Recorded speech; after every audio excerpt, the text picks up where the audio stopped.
Hello friends, welcome on my YouTube channel Biology Village. And guys,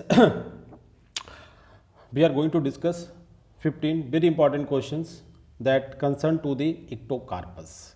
Guys, ectocarpus के बारे में already हम आपको 3 डिफरेंट वीडियोस के through 60 questions multiple choice type के डिस्क्राइब ऑलरेडी कर चुके हैं. Right, this is the fourth set of the multiple choice question that concern directly to the different aspect, different process, different phenomena that happening in the ectocarpus. Ectocarpus क्या होता है guys? It is a brown alga. अब इससे पहले भी हमने आपसे discuss किया था ब्राउन एल्गा फ्यूकस के बारे में, बट फ्यूकस एक डोमिनेंट, एक एडवांस ब्राउन एल्गी था, जबकि एक्टोकार्पस इसके अपोजिट एक प्रिमिटिव ब्राउन एल्गी है. मतलब जो बिल्कुल स्टार्टिंग के जो 9 आर्डर्स है फैमिली या डिवीजन एक क्लास फ्यूफाइसी में, उसके फर्स्ट आर्डर से है, जबकि जो फ्यूकस, सार्गेसम, डिक्टियोटा, ये सब एडवांस ग्रुप के ब्राउन एल्गी थे. जबकि ब्राउन एल्गी के बारे में आप जानते हैं सबसे least studied group of the algae, and this जो क्लास है एल्गी का जिसे हम बोलते हैं फ्यूफाइसी, इसके मेंबर सबसे लार्जेस्ट मेंबर्स होते हैं एल्गल ग्रुप में, जिसका नाम होता है माइक्रोसिस्टिस पायरिफेरा, जिसे बोलते हैं लार्जेस्ट एल्गा. इसके अलावा जो लार्जेस्ट एल्गीज होते हैं लाइक केल्प, लेमिनेरिया, वो भी आपके फ्यूफाइसी को बिलोंग करते हैं, जिसे इक्टोकार्पस बिलोंग करता है. इसके अलावा these algae known as macho algae, इन्हें हम माचो एल्गी के नाम से भी जानते हैं. इसके अलावा they make dendroid colonies in under water, मतलब अंडर वाटर फॉरेस्ट का फॉर्मेशन, अंडर वाटर फॉरेस्ट का फॉर्मेशन करते हैं दीज एल्गी. बट इसका एक मेंबर है इक्टोकार्पस, जो हमारी उत्तर प्रदेश गवर्नमेंट के पीजीटी एंड टीजीटी एग्जाम्स के सिलेबस में है. गाइज, तो हम आज बात करते हैं वेरी इंपॉर्टेंट, बहुत ही यूनिक प्रोसेस से कंसर्न क्वेश्चन है ये एक्टोकार्पस के बारे में. 15 क्वेश्चन जिन पे हम आज बात करेंगे गाइज. तो पहला क्वेश्चन हमारा है गाइज, जिसके बारे में बात करते हैं एक्टोकार्पस के बारे में एक आइडिया कि एक माइक्रोस्कोपिक, फिलामेंटस, मल्टीसेलुलर, और जैसा कि हम बात करते हैं साइनोफाइसी को छोड़ के बाकी सभी एल्गी जो हैं वो क्या है, यूकैरियोटिक ऑर्गेनिज्म हैं. तो गाइज ये एक इक्टोकार्पस मतलब माइक्रोस्कोपिक है. माइक्रोस्कोपिक का मतलब हुआ अपने ग्रुप के दूसरे एल्गी से कंप्लीटली डिफरेंट, क्योंकि इसके ग्रुप के बाकी एल्गी बहुत बड़े बड़े होते हैं. But Ectocarpus microscopic, filamentous, multicellular and eukaryotic algae होता है गाइस. तो पहला क्वेश्चन में कह रहा है कि halogen metabolism is concerned with which algae guys. तो इसका आंसर क्या है? इसका आंसर है एक्टोकार्पस. अब बात समझते हैं हैलोजन मेटाबॉलिज्म. जैसा कि हम जानते हैं जो ब्राउन एल्गीज हैं, फ्यूफाइसी हैं, they located in the marine water. Marine मतलब ओशियन, जहाँ से हमें क्या मिलता है, जिसे हम बोलते हैं सिंपली आयोडीन मिलता है. आयोडीन क्या है? हैलोजन. इस तरीके से ब्रोमीन बनता है. ठीक है, तो ब्रोमीन, आयोडीन, इस तरीके के कंपाउंड जो होते हैं वो इन्हीं एल्गी से प्राप्त करते हैं, और these algae are concentrated in the cytoplasm of these algae. तो इनका जो मेटाबॉलिज्म होता है, इनमें कुछ वोलेटाइल हैलोजनेटेड कंपाउंड रिलीज होते हैं. सो दिस मेटाबॉलिज्म जो होता है, इनका मेटाबॉलिज्म को हम बोलते हैं halogen metabolism. Very important point guys, and this is unique question for the Ectocarpus guys. So correct answer आपका A, Ectocarpus. Question number second में बात करते हैं mannitol cycle is found in which algae. किस एल्गी में mannitol cycle पाई जाती है? देखिए, मैनिटॉल साइकिल का सिंपल सा मीनिंग है दीज आर फोटोसिंथेटिक, क्योंकि आपके सभी एल्गी जो है फोटोसिंथेटिक है, क्योंकि एल्गी के लिए डेफिनेशन ये है कि सभी एल्गी में क्लोरोफिल ए प्रेजेंट होना ही है, और क्लोरोफिल ए का प्रेजेंट होने का मतलब कि दे आर फोटोसिंथेटिक. तो फोटोसिंथेटिक होने के बाद जो रिजर्व फूड मटेरियल होता है, जैसे कि प्लांट में जो हमारे ग्रीन प्लांट्स होते हैं, इनमें रिजर्व फूड मटेरियल होता है स्टार्च, जो कि इनसॉल्युबल होता है और स्टोर हो जाता है. इसी तरीके से ब्राउन एल्गी जो आपका इक्टोकार्पस है, उसमें भी फोटोसिंथेसिस होता है, और फोटोसिंथेसिस के बाद बनने वाला जो रिजर्व फूड मटेरियल होता है वो 2 प्रोडक्ट के फॉर्म में होता है, दोनों ही पॉलीसेकेराइड से. एक का नाम होता है लेमिनेरिन और दूसरे का नाम होता है मैनिटॉल. तो इसमें से मैनिटॉल जो होता है गाइस, वो कई सारे एक्टिविटीज़ करता है, कई सारे मतलब फ़ायदे हैं इससे एल्गी को. तो मैनिटॉल साइकिल का मतलब किस एल्गी से हुआ गाइस? ये आपका इक्टोकार्पस से हुआ, क्योंकि अगर दूसरा भी कोई ब्राउन एल्गी होता तब भी आंसर आपका ब्राउन एल्गी होगा, मतलब फ्यूफाइसी का कोई मेंबर. अब इन जो 4 एल्गी हैं, पेडाइना, नॉस्टॉक और बॉलबॉक्स एंड इक्टोकार्पस में से गाइज जो आपका फ्यूफाइसी का मेंबर है, मतलब जो आपका ब्राउन एल्गी है, वो केवल इक्टोकार्पस है. सो गाइज करेक्ट आंसर आपका होता है डी. इसके बाद हम बात करते हैं क्वेश्चन नंबर 3 में कि endoreduplication phenomena is reported in which algae. किस एल्गी में इंडो रीडुप्लीकेशन फिनोमेना होती है? तो इंडो रीडुप्लीकेशन क्या होता है गाइज? देखते हैं कि इंडो रीडुप्लीकेशन की जो प्रोसेस होती है गाइज, वो होती है आपकी. तो गाइज इंडो रीडुप्लीकेशन को समझने के लिए थोड़ा सा हमें बैक जाना पड़ेगा. जैसे जब हम पढ़ते हैं रिप्रोडक्शन, तो रिप्रोडक्शन आप जानते हैं कि इक्टोकार्पस में जो रिप्रोडक्शन की मेथड्स होती हैं वो 3 तरीके का होता है गाइज. सेक्सुअल होता है, एसेक्सुअल होता है, और एक होता है पार्थिनोजेनेसिस टाइप, मतलब जो गैमीट फ्यूज होने से रह जाते हैं, अनफॉर्चुनेटली किसी कंडीशन वजह से फ्यूज नहीं हो पाते हैं, तो वो single gamete through the process of parthenogenesis capable to make new sporophyte, और वो स्पोरोफाइट चूंकि गैमीट से बना है, हैप्लाइड गैमीट होता है, तो वो कैसा होता है, हैप्लाइड होता है। अब स्पोरोफाइट जो होता है नॉर्मली कैसा होना चाहिए गाइज, डिप्लाइड होना चाहिए, तो वो इंडो रीडुप्लीकेशन के थ्रू अपनी प्लाइडी को चेंज कर लेता है। कहने का मतलब वो हैप्लाइड से डिप्लाइड हो जाता है, उसे कहा जाता है endoreduplication, and it is reported in which algae. तो ये प्रेजेंट होता है एक्टोकार्पस। अब एक्टोकार्पस में क्यों प्रेजेंट होता है, इसकी वजह जान लेगा। एक्टोकार्पस एक सिंगल ऐसा एल्गी होता है जिसके एक ही थैलस में, एक ही प्लांट बॉडी में दो टाइप के प्लाइडी वाले, मतलब हैप्लाइडी वाले और डिप्लाइडी वाले, मतलब हैप्लाइड और डिप्लाइड फिलामेंट एक ही थैलस पे होते हैं। ठीक है गाइस, डिप्लाइड मतलब स्पोरोफाइट, हैप्लाइड मतलब गैमेटोफाइट। और गैमेटोफाइट वाले जो उससे क्या बनते हैं, गैमेट बनते हैं, वो फ्यूज होकर डिप्लाइड जाइगोट बनाते हैं, और डिप्लाइड जाइगोट जो होते हैं डिप्लाइड स्पोरोफाइट का फॉर्मेशन करते हैं। जब नॉर्मल प्रोसेस हो रही फ्यूज होना, अब किसी वजह से कोई गैमेट फ्यूज नहीं हो पाया, तो वो प्रोसेस पार्थेनोजेनेसिस के थ्रू स्पोरोफाइट का फॉर्मेशन तो कर देता है, बट वो स्पोरोफाइट कैसा होगा, क्योंकि हैप्लाइड सिंगल गैमेट से बना तो हैप्लाइड होगा। अब स्पोरोफाइट का होना कैसा चाहिए, डिप्लाइड होना चाहिए। तो by process of Indo reduplication के थ्रू वो अपने स्पोरोफाइट को कैसा कर लेता है, डिप्लाइड कर लेता है गाइज। और ये प्रोसेस कहाँ प्रेजेंट होगी, एक्टोकार्पस में, क्योंकि एक्टोकार्पस में ही ऐसी घटना होती है कि एक ही थैलस, लाइक दैट सपोज कर लेते हैं ये थैलस है, तो इस पर एक फिलामेंट जो है ये हैप्लाइड है, मतलब इसे कहेंगे गैमेटोफाइट, और दूसरा ये फिलामेंट इसका है ये डिप्लाइड है, इसे क्या बोलेंगे हम, स्पोरोफाइट बोलेंगे। करेक्ट आंसर आपका डी हो गया। क्वेश्चन नंबर 4 में हम बात करते हैं phenomena of clamp formation is generally seen in. आप देखिए क्लैम्प फॉर्मेशन की जो फिनोमेना है वो कहाँ पे देखी जाती है, वो देखी जाती है एक्टोकार्पस में देखी जाती है। अब यहाँ पे थोड़ा सा समझिए, क्लैम्प कनेक्शन भी आपने सुना होगा जो कि फंजाई में प्रेजेंट होता है। हम यहाँ पे बात कर रहे हैं क्लैम्प फॉर्मेशन की, तो ये प्रेजेंट होता है आपका एक्टोकार्पस, जो कि क्या गाइज एक ब्राउन एल्गी होता है। अब क्लैम्प फॉर्मेशन को समझने के थोड़ा सा एक पिक्चर दिखाता हूँ मैं आपको, आप इस पिक्चर को देखेंगे तो आपको क्लियर हो जाएगा कि क्लैम्प फॉर्मेशन क्या है गाइज। देखिए इस पिक्चर को देखिए गाइज, ये एक थैलस है और उसमें देख रहे हैं कि मेल वाला ये ब्रांच है, जिसे हम बोल सकते हैं, जिसमें आपका क्या होता है, ओवम अंडा होता है। ठीक है, अब इसके चारों तरफ बहुत सारे जो देखा बाइफ्लैजलेट जो स्पर्म्स होते हैं या मेल गैमीट्स होते हैं, वो आके राउंड कर लेते हैं, इसे कवर कर लेते हैं, घेर लेते हैं, और अपने फ्लैजला, दोनों फ्लैजला के थ्रू एक टाइप से क्या कर लेते हैं, अपने फ्लैजला को एक स्ट्रक्चर क्रिएट कर लेते हैं। अंडा एक है, बहुत सारे गैमीट्स जो होते हैं, मेल गैमीट्स या मेल स्पर्म्स कह सकते हैं उन्हें। ठीक है, वो उसे कवर कर लेते हैं और एक स्ट्रक्चर का फॉर्मेशन करते हैं, जिसे हम क्या बोलते हैं, क्लैम्प फॉर्मेशन बोलते हैं। और ये किसका थैलस है, ये आपका एक्टोकार्पस एक ब्राउन एल्गी होता है। तो करेक्ट आंसर क्या हुआ आपका,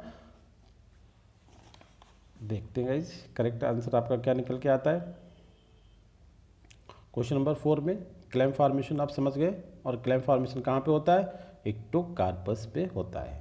क्वेश्चन नंबर 5 में हम बात करेंगे विच एल्गी शोज मार्फोलॉजिकली सिमिलर थैलाई, मतलब गैमेटोफाइट जो कि हैप्लाइड है, और स्पोरोफाइट जो कि डिप्लाइड होता है।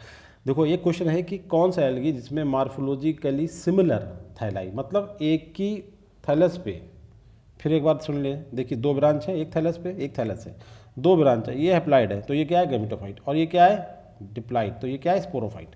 अब देखने में क्या है, जैसे मैंने आपको बना के दिखाया इसी तरीके से इसमें, और इसमें कोई भी डिफरेंसेस नहीं है। इसका मतलब क्या है, मार्फोलॉजिकली ये कैसे हैं, सिमिलर है, जबकि इन दोनों की प्लाइडी कैसी है, डिफरेंट है। और ये कंडीशन पाई जाती है आपके एक्टोकार्पस में गाइज, ध्यान रखना है, एक्टोकार्पस में पाई जाती है कि एक ही थैलस पे गैमेटोफाइट भी होता है, स्पोरोफाइट भी, मतलब हैप्लाइड स्ट्रक्चर भी होती है और डिप्लाइड स्ट्रक्चर भी होती है, मतलब एक एक ब्रांच, मतलब एक फिलामेंट प्लाइडी वाला होता है, एक गैमेटो हैप्लाइड वाला होता है, उसमें गैमेटोफाइट के थ्रू रिप्रेजेंट किया जाता है, और एक जो होता है डिप्लाइड प्लाइडी, मतलब उसके सेल में डिप्लाइड नंबर ऑफ क्रोमोसोम होती है, उसे हम स्पोरोफाइट कहते हैं।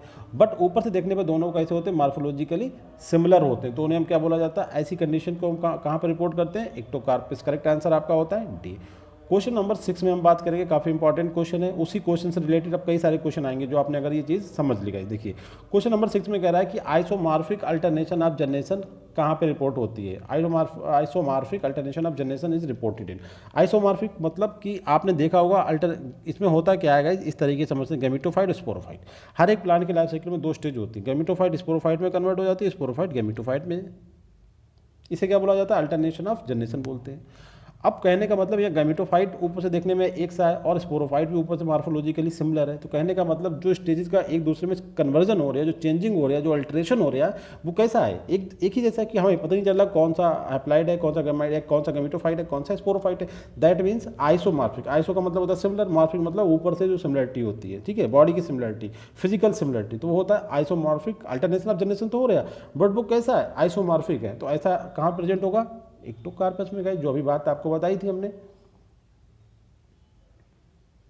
क्वेश्चन नंबर 7 में हम बात करते हैं, एक केमिकल होता है जिसकी अगर हम बाई नेचर बात करें तो वो लिपिड होता है। क्या होता है, लिपिड होता है। जैसे कार्बोहाइड्रेट प्रोटीन होता है उसी तरीके से लिपिड भी एक माइक्रोमॉलिक्यूल्स होता है। और जिसकी हम बात कर रहे हैं जो केमिकल है सायनाइड, ये क्या है, ये लिपिड है। और लिपिड भी कौन सा गाइस, आपको बता दें, sesqui terpenes. Sesqui terpenes, terpene आपका जहाँ भी नाम आए तो टर्पीन जो होते हैं वो लिपिड्स होते हैं। और ये कई टाइप के होते हैं। इसमें कैटेगरी होती है चौथे नंबर की, जिसे बोलते हैं, जिसमें 4 यूनिट आपस में एक दूसरे से जुड़ती हैं, उन्हें बोलते हैं सेस्क्यू टर्पीन्स। और जो सायनाइड है वो एक कैसा है, सेस्क्यू टर्पीन्स है, मतलब एक लिपिड है। अब आगे सुने, lipid is a pheromone. Pheromone का मतलब होता है ऐसे हार्मोन, जैसे हार्मोन हम जो पढ़ते हैं एंडोक्राइनोलॉजी में, जूलॉजी वाले पार्ट चैप्टर्स में, तो देखते हैं कि वो ब्लड के थ्रू मूव करते हैं। और जो फेरोमोन्स होते हैं गाइस वो एयर के थ्रू मूव करते हैं। काम वैसे ही करते हैं, वही इफेक्ट शो करते हैं, but they move through the air, तो उन्हें हम क्या बोलते हैं, pheromones. Secreted by the male gamete. देखिए मेल गैमीट डिफरेंट प्लांट में डिफरेंट हो सकता है। जैसे कहीं पे एंथ्रोजॉइड्स होता है तो कहीं पे स्पर्म होता है। तो मेल गैमीट के थ्रू वो सिक्रीट किया जाता है, सॉरी फीमेल के थ्रू जो ओवम कहलाता है। किस लिए किया जाता है, to attract the male gamete. Male gamete को अट्रैक्ट करने के लिए।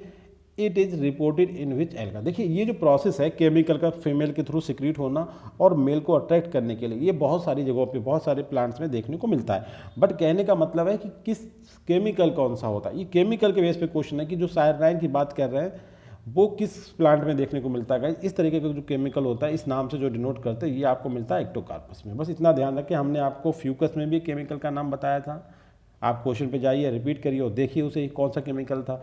ब्राउन एल्गी का दूसरा मेंबर है ये, जिसके हम आज स्टडी कर रहे हैं, जिसका नाम है इक्टोकार्पस। इसमें भी वही घटना हो रही, मगर यहाँ पे केमिकल का नाम दूसरा है। ये पॉइंट है, बस इतना सा ध्यान रखना है। ये क्या कहलाएगा अपने आप में, ये कहलाएगा मेल गैमीट अट्रैक्टेंट या स्पर्म अट्रैक्टेंट या एंथ्रोजॉइड अट्रैक्टेंट, जो भी आप मान ले, मतलब मेल यूनिट को अट्रैक्ट करने वाला केमिकल जो अंडा ओवम के थ्रू, मतलब फीमेल रिप्रोडक्टिव यूनिट के थ्रू सिक्रीट किया जाता है। और ये आपस अपने आप में एक्शन कैसे करेगा, इसके हवा के थ्रू। जैसे आपने देखा होगा कैट बिल्ली के अगर रिप्रोडक्शन पढ़ेंगे तो बहुत सारे ऐसे केमिकल सिक्रीट होते हैं, इंक्लूडिंग ह्यूमन बींग में ऐसे केमिकल सिक्रीट होते हैं during the sexual.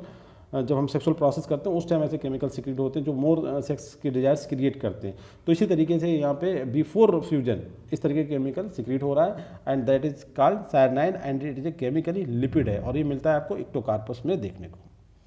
Question number 8 में बात करते हैं, haploid and diploid cycle is reported इन। देखिए आप क्लियर समझिए, फिर वही क्वेश्चन है, आप एक थैलस है और एक ही थैलस पे आपके हैप्लाइड भी है डिप्लाइड भी, दोनों है। ये हैप्लाइड हो गया एक्स और ये आपका डिप्लाइड हो गया स्पोरोफाइट, ठीक है, ये गैमेटोफाइट डिप्लाइड।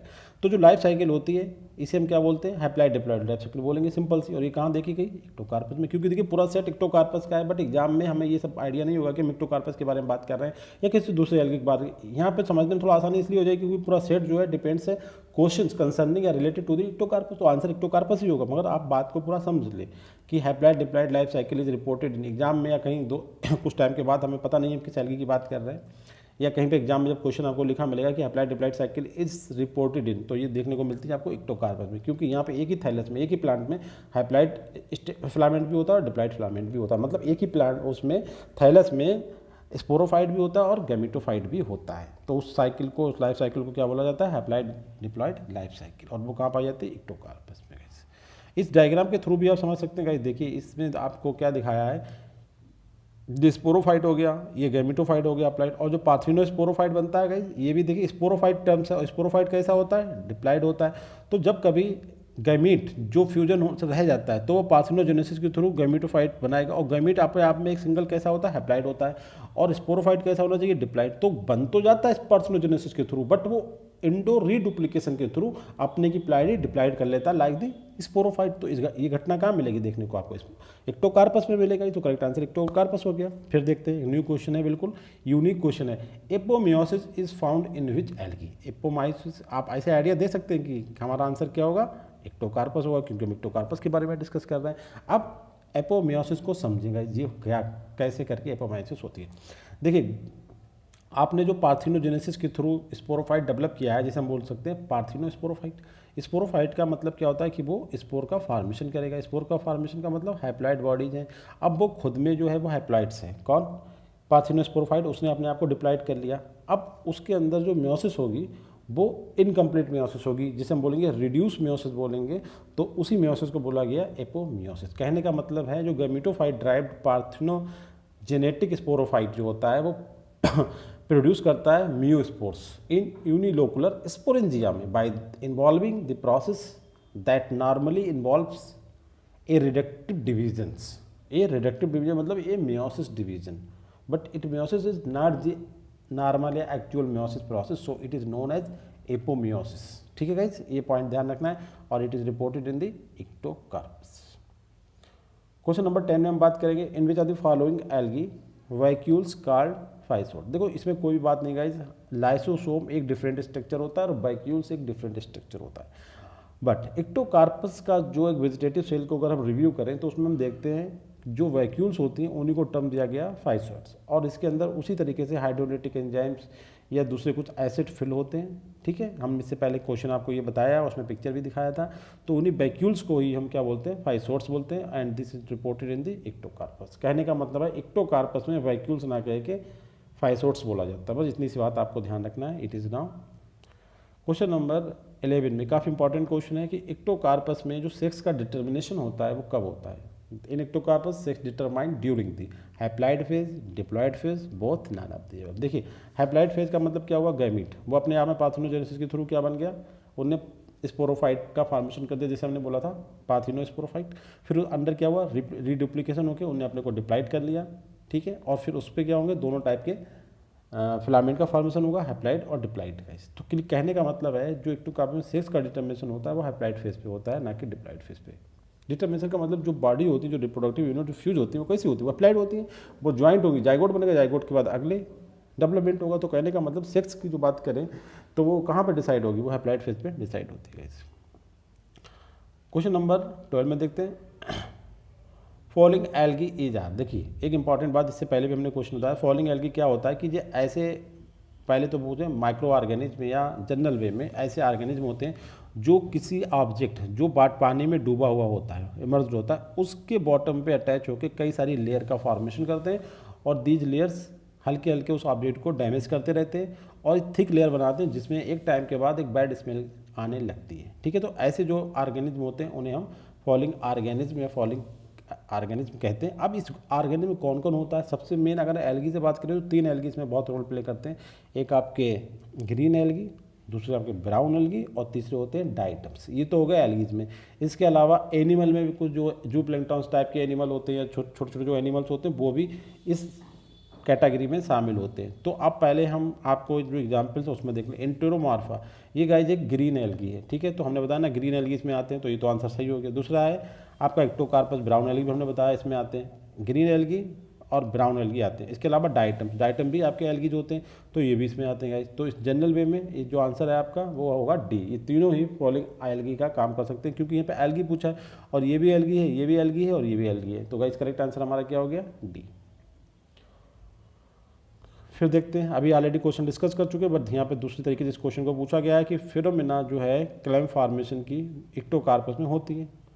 रिपोर्टेड इन दी, ये तो पता था इक्टोकार्पस में रिप्रोडक्शन 3 टाइप का होता है। ठीक है, सेक्सुअल, एसेक्सुअल एंड पार्थेनोजेनेसिस। अब जो सेक्सुअल रिप्रोडक्शन होने के 3 अप्रोच हैं जनरल वे में, कौन कौन से?